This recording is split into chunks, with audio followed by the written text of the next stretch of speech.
आप भक्ति जब करोगे तो आपको ऑटोमेटिकली आपके ये ऊपर के यहाँ से ऊपर के हिस्से में बहुत सी आवाज़ें, कई प्रकार की आवाज़ें आने लग जाएंगी।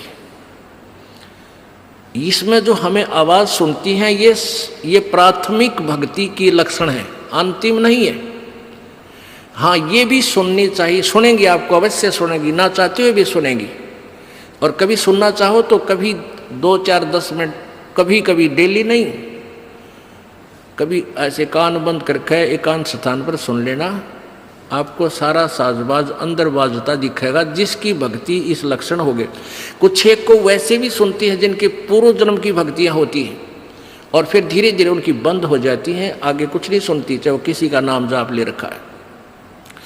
तो वो तो ऐसा सुनना, ये देखना तो ऐसा है जैसे आपने बैंक में कमाई की और बैंक में पैसे जमा करा दिए, और उस बैंक की कॉपी ने कभी देखना चाहो तो खोल के देख लो। और ये दूसरे जो पंथ बताए हैं, ये साधना इनकी नाम गलत हैं और कहते हैं ध्यान लगाओ, मेडिटेशन करो, कान बंद करके, आंख बंद करके, अंदर आवाज़ सुनो, शब्द सुनो।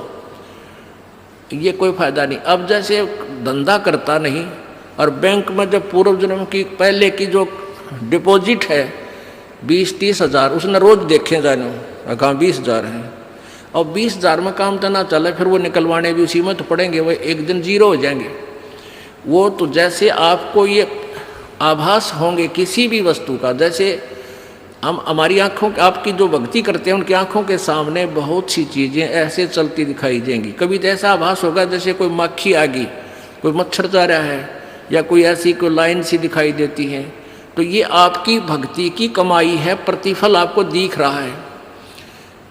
और कई एकादा क्या करे हमारे भक्त, एक बहन भगत भाई आया ने बोला जी मैंने तो आँख दिखा ली, मेरी तो आँखों में डिफेक्ट हो गया। वहाँ क्या हो गया कि आगे बेरानी काला काला दिखे जा, नो देखूँ जब भी दिखा, मन तक कई डर भी लग जाता है। और डॉक्टर का इसका ऑपरेशन करेंगे, रमा भले आदमी क्यों आँख पड़वावे, ये तेरी भक्ति की कमाई दिखाई दे रही है, तेरी जो बैंक में जमा कराए हैं वो कॉपी में दिखे तेरे को। ये तो भगवान आत्मा ने दिखेंगे बेटा, जिनकी कमाई शुरुआत हो चुकी है। जेता अंजन आंजिए चश्मों में दिखंत न, बोला सचमुच में, कहा सचमुच, फिर खुश हो गया रहे तेरा गजब भैया। तो ये जो सामने दिखाई देते, घबराना नहीं। बहुत से भ्रमित हो जाते हैं क्योंकि बार बार ये दास नहीं बता पाता आपको। तो प्रत्येक सत्संग में आओगे तो कभी ना कभी हर पहलू पर विचार विमर्श दिया जाता है। तो घबराना नहीं है। ये आपकी आंखों के सामने कोई वस्तु दिखाई देगी, वो आप ही बताओगे, दास बताओगा तो तुम झूठ भी बोल दोगे। तो वो आपकी जितनी कमाई है वो अपने आप बढ़ती जा रही है, उसका लेवल बता रहा है। तो ऐसे अंदर आवाज़ें आएंगी, कई प्रकार की आएंगी, और उनमें से एक न्यारी आवाज़ आएगी, एक मुरली की आवाज़ आएगी। और वो मुरली, वो आवाज़ जो है, जो इसमें पिंड में जो आएगी वो यहीं तक की है, ये इस महास्वर्ग तक की है। और जो वास्तविक धुन, वास्तविक जो आवाज़ है वो इस अंड और पिंड से पार है, वो सतलोक में है। वो वहाँ जाकर आपको वो बात बाहर सुनाई देगी। यानी इस शरीर से एक जब आत्मा भक्ति से परिपूर्ण हो जाती है तो इस शरीर से बाहर भी हो जाती है। तो उसको सुनने के लिए ऐसी स्थिति आ जाएगी अपने आप, जैसे आपका शरीर यहाँ बाहर खड़े हो गए, और फिर वो आवाज़ आपको उस सूक्ष्म शरीर के माध्यम से सीधा कनेक्शन उस सतलोक से हो जाता है।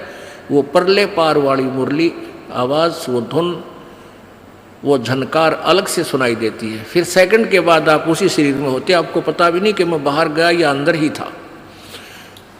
वो बहुत बाद में जाके बहुत लेटेस्ट स्टेज पे ऐसा होगा। पर ऐसा हो या ना हो, आप जैसे दास बताओ, ये खुराक खाते रहो, रोग कटेगा, ये साधना करते रहो।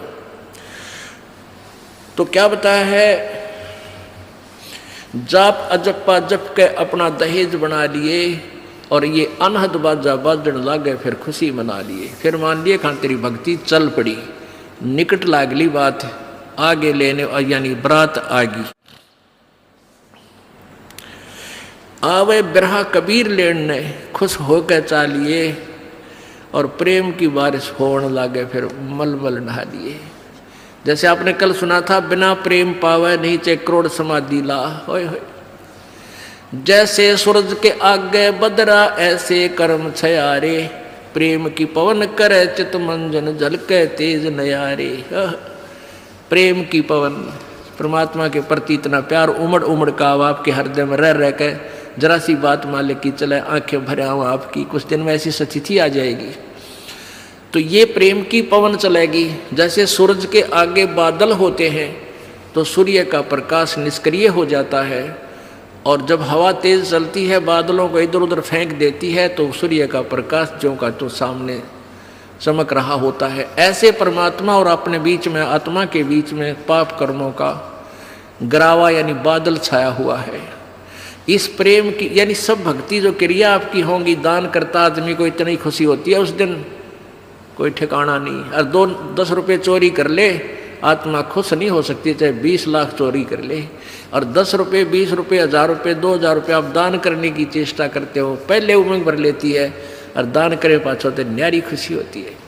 तो ये तो क्या बताते हैं, ऐसे जो सब क्रियाएं आपसे कराई जा रही हैं, इनका उद्देश्य है कि आप में इतनी विनम्रता, इतना प्योर हार्टेड हो जाओ आप कि मालिक के प्रति जरा सी भी चर्चा चला आँखों में पानी आने लग जा, गदगद हो जा।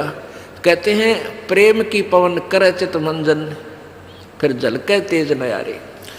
तो यहाँ क्या बताया कि प्रेम की बारिश होने लगे फिर मलमल नहा लिए, यानी ये लक्षण बता रहे हैं एक भक्त में रह रहकर ऐसे लक्षण आ जाएंगे। एक बुढ़ा आवे मेरे पास, नाम ले रखा उन्हें साल भर से। वो कहता है जी मैं नाम जपन लागू, मैं रोने लग जाऊँ, मेरा रोना बंद कर दिया। राम तो रोना शुरू करवावा तो बंद करवाना आवे, ये तेरे भाग जाग रे भले आदमी। नो कहना शर्म आवे लोग, नो कहीं अच्छा आदमी नाम नहीं लागे तो माई लोग की सुनेगा तुम्हारी सुनेगा, नो बता। तो इसे ओपन कर्मी प्राणी है, बुढ़ा आदमी 65 साल का होगा, भगवान का नाम मिल गया, पिछले संस्कार से ही होता सारा कुछ। और ईब नो कह नाम लेने लग गया, मैं तो रोने लग जाऊँ। अरे तेरा जी भी भगवान ये सब ने देसा रोना हमारे भगता ने, आँखें में पानी आवे, मालिक की चर्चा हो, ना द्वेष हो, ना राग उठे, ना कोई चोरी करने जी करे, ना कोई जारी करने जी करे, ना बुराई मन में आवे, ये ऐसा जो धुन लग जा। फिर कहते हैं सार शब्द का सुरमा गा लिए जब पति न भावे। सार शब्द यानी जो असली मंत्र आपको दिया जाएगा वो सुरमे जैसा होगा, वो एक न्यारी आपकी जो है ना पहचान बनेगी, उस पर न्यारी जो है ना अलग से आपकी एक और सुंदरता बनेगी, यानी परमात्मा को आप और उस मंत्र सहित और अच्छे लगोगे जिनके पास ये तीनों मंत्र होंगे।